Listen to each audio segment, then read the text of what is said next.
So now we're going to do the England Gambit number 11. And we're going to see that these people have a variety of ways of responding to it when they don't really know what to do. Even strong players seem a little bit in the dark. The people who really know the lines well probably have wasted their time in life because it's an easy thing to just simply decline a defeat. So we're going to concentrate on, instead of attacking F2 right away, a new kind of attack where we adapt to what our opponent is doing as white.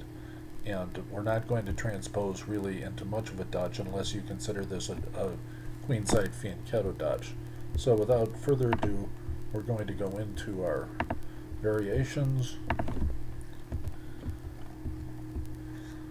The white arrows are Stockfish 8's analysis.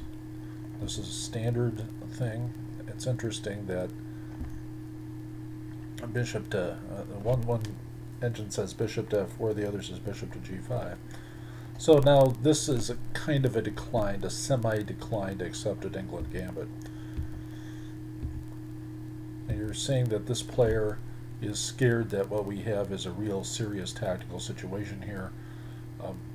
We're supposed to play knight takes knight check according to the engine, which gives white an advantage. Instead, I've come up with this novelty. Now, I'm not suggesting this is a good move, but I'm suggesting that this has the potential to do some harm. So I'm not sure that's the right response. I wouldn't say it is at all. And interestingly, it's suggesting b3 because of the threat of doubling pawns and various things. So now what he's doing is he's just given me the advantage. And in forcing white to make that exchange, I've gotten my queen out of the way of my black squared bishop. And my black squared bishop is going to come out. I'll have my choice of either way of castling. Right now I'm favoring queenside castling. So it suggests bishop to c5 or queenside castling.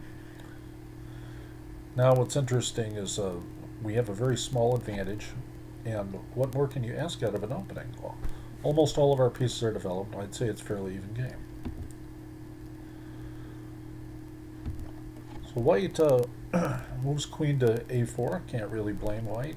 Looks like a good move. We cover our pawn. And he goes into kind of a half-cocked attack here, thinking somehow he's going to get the a-pawn or reposition his knight to d4 or something. I'm really not sure what, but this is pretty much a forced response. Now, of course, we have instant gratification here in terms of where we're going. He moves to f3, which is recommended. Now it says we need to move queen back to e7, but we line up our queen instead directly with the harm. So it says he should just go back to d4. Obviously that is a move and kind of forces a problem for black. So this is kind of a cat and mouse game to see what really happens. So instead he moves b4. We simply intensify our attack. Now he can't move his knight very easily.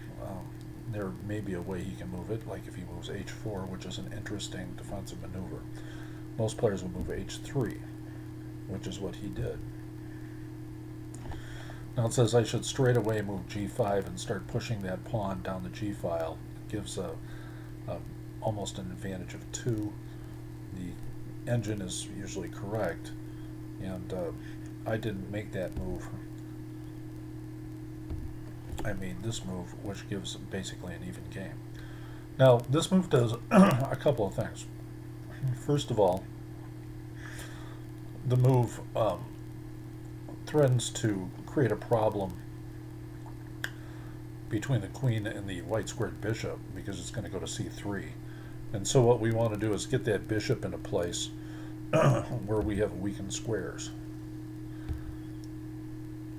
Now we're just inviting him to take the g-pawn, which he obviously shouldn't do.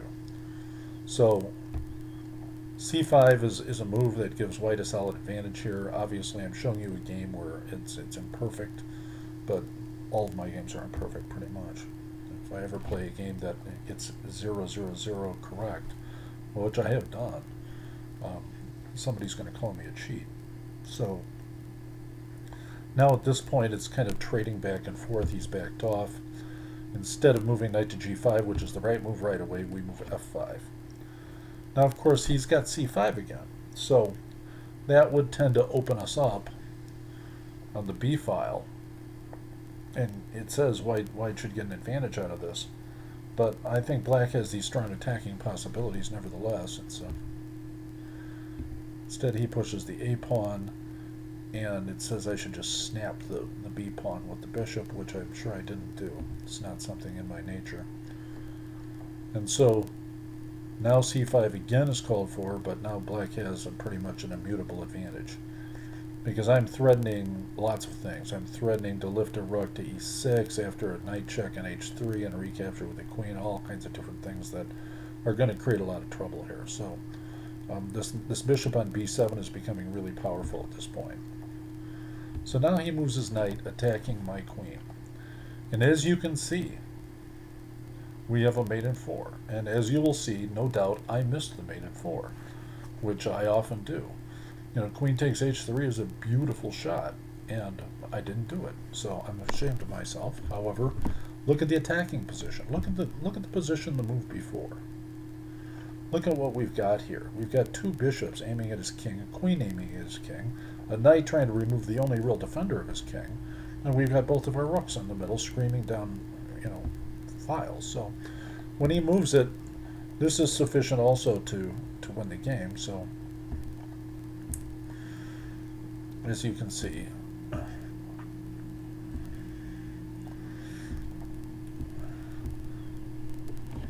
I chose a long and beautiful mate before he resigned, rather than a short, protracted, easy mate.